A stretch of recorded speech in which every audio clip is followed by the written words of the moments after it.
ধর্মপুর বিধানসভা কেন্দ্রের উপনির্বাচনকে কেন্দ্র করে বিজেপির মন্ত্রী, বিধায়ক ও দলের বিভিন্ন স্তরের নেতারা খাওয়া নাওয়া ছেড়ে সবাই এখন ধর্মপুরমুখী। লক্ষ্য সিপিআইএমকে 1 ইঞ্চি জায়গা ছাড়া যাবে না। এই উপনির্বাচনের সুবাদে ধর্মপুর বিধানসভা কেন্দ্রের ভোটাররা রাজ্যের মন্ত্রী, বিধায়কদের দর্শন পাওয়ার সুযোগ পেয়েছেন।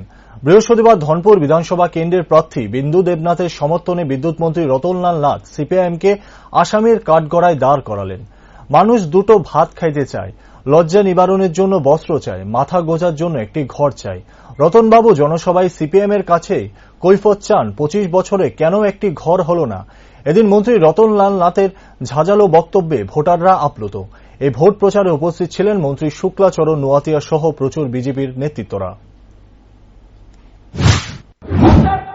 আমি যেটা ভাত খাইতাম, আমি কাপড় পরতাম, আমার একটা ঘর থাকতো। এই 25 বছরে ঘর হলো না কেন? কে উত্তর দেবে? নোয়াতিয়া? কে উত্তর দেবে? বদরুজ্জামান? কে উত্তর দেবে? ভূমিকানন্দ? উত্তর দিতে হবে সিপিএমকে। কেন ট্রাইবেল এলাকার মানুষ ঘর পাইল না?